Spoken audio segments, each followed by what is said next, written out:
101 go through. Panic Attack out. That's a major surprise. Next up, Chaos 2 against Kilohertz. From England, Chaos 2. Builder George Francis is a Robot Wars veteran. He's got the knowledge and the hardware. 20 miles an hour speeds, a CO2-powered high-pressure flipper, zero turning circle, and the desire to cause chaos. I'm George, this is Ian, and his son Richard. This is our robot, Chaos 2. We're representing England in the internationals. And the main features of our robot are a very powerful flipper which can throw robots right up into the air. It's got very powerful motors, it goes very quickly, and it's got high traction. From the Czech Republic, Kilohertz. The Pickaxe weapon has interchangeable heads. It's the heaviest in the World Championships at 83.1 kilos. Took 5 months and £2,000 to build, but it's high, can be easily flipped. Hi, he's Dominic. And he's John. This is our robot, Kilohertz. Nice big powerful axe, even more powerful axe this year. Titanium cutting blade at the front end. And this is our new driver. We're representing the Czech Republic because I'm half Czech. This is our slogan here, Marš šlupatý pupíček. It actually means you have a hairy tummy button. Roboteers, stand by. Chaos 2, much fancied in the pits, let me tell you. George Francis at the controls there. And Kilohertz with Dominic Parkinson on the right and his rather tenuous links with the Czech Republic. In the interest of international relations, though, he's flying that flag with his hairy tummy button. Interesting, all the facts you know about the Robot Wars competitors, isn't it? I wonder who's got the hairiest tummy button in the Chaos 2 team. I'm interested to think. Now, Kilohertz just manoeuvring itself to come in on the attack on Chaos 2. Ooh, that hammer looks very, very punishing. Moving away. And this is very, very active here at the moment now. Kilohertz again to try and manoeuvre to get a run in and then slam that hammer down. Good driving, though, by George Francis, taking Chaos 2 out of danger's way. Out of harm's reach.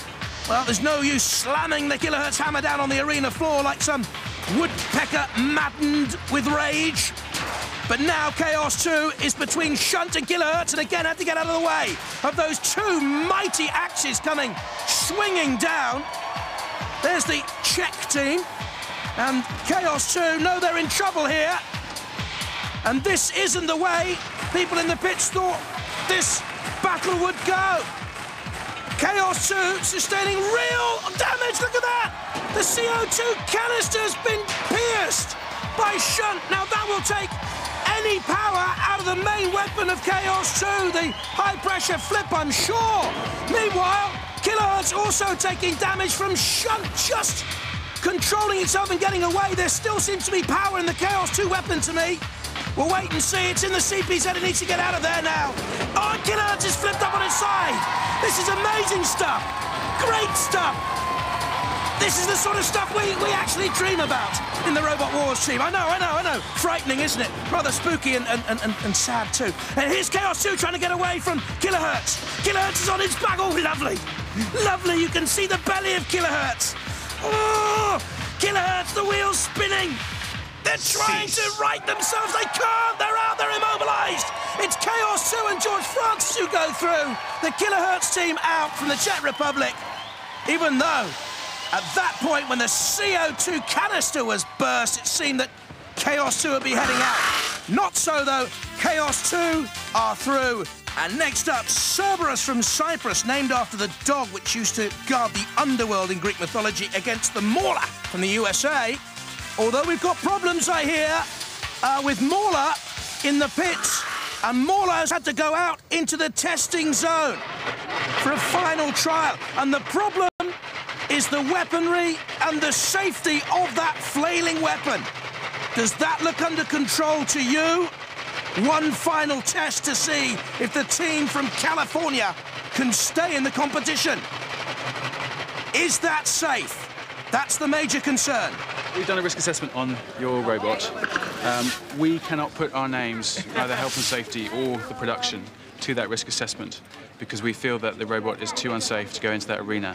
We cannot risk it. The potential for harm, the fact that the welding, for instance, we would have to have a certificate for the welding. on there. And now we haven't even got that. Right. We haven't even got the right measures in place, and you haven't brought your own risk assessment for your robot. That's why I, as their health and safety officer, have to say to them, it has to go under test conditions first.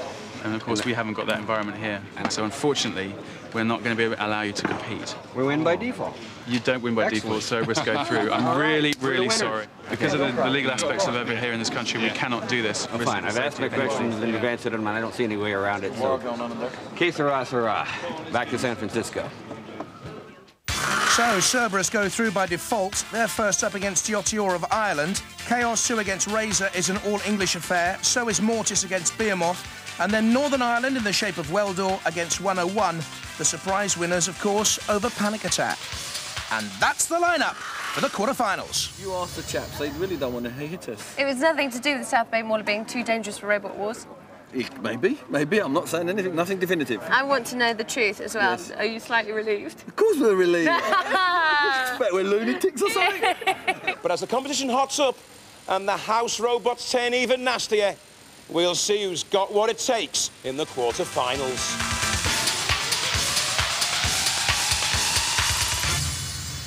From Cyprus, Cerberus.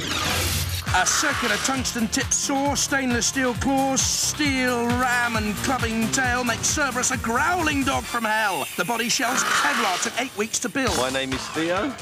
This is Vaso. This is Alex. This is our robot Cerberus. We are representing Cyprus. The front here is his head, which acts as a ram. The tail acts as a sweeping weapon and can also push opponents over. He has 2 sets of claws at the back and at the front. Rising towards Bot Hala, Robot Wars Heaven, the two teams. Diotior from Ireland, and they're the boys from Cyprus. Roboteers, stand by. The first spotted Diotior with Peter, Joe and Kieran. And Cerberus, magnificent-looking robot. Well done to the Cypriot boys for putting that together. Super-looking robot, isn't it, Cerberus? With the tail and the head, the eyes there. And Diotior as well, with the boggle eyes and the great lurid grin. And the fur covering, balding at the back, of course. That's the fur covering, I should say, on Diotior, balding at the back. And they'll need to avoid the flame pits. And the gnashers of Cerberus, and the claws too, and the tail. It's not wagging at the moment, though. Enjoy, because Diotior is causing trouble. Don't forget that lifting ram. Very powerful. Oh, and flipping Cerberus up and over. Almost like a little puppy dog that wants a tickled tummy. Cerberus, though, beginning to growl and prowl. And the tail clamping down on the lifting mechanism of Diotior. Spinning away Cerberus. Oh, Killalot in there from the CPZ, the house robot, coming into play. Cerberus spins, comes on the attack again. Diotior flips it once and tries for the big one that'll end it, surely! Over goes Cerberus. The Irish boys are through, Cerberus out. Immobilised by this great flip. Once they tried it, up and over. And give that doggy a kennel for the night. It's all over for Cerberus. Oh, no. Oh, look, in the top of your picture, Diotior is on fire again. But we don't need this also. The house robot's coming in on Cerberus. Someone should stop this. You may laugh, that's your machine. It took you 8 weeks to build, just about to be gnashed and gnawed and tattered and torn by Killalot and co. Someone call a stop to this. This isn't fair. Oh, I don't want to watch. Cerberus is being torn to pieces out there.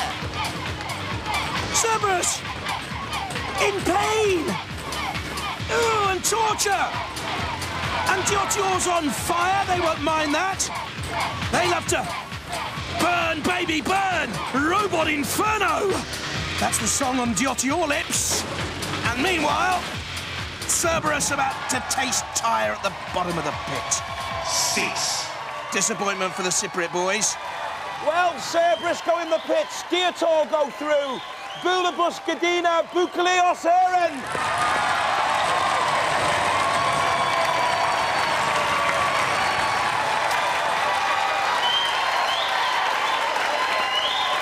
The fur was in his eyes. He had the vision and the ambition, but just not the knack. Not the knack. Yeah, but his head survived.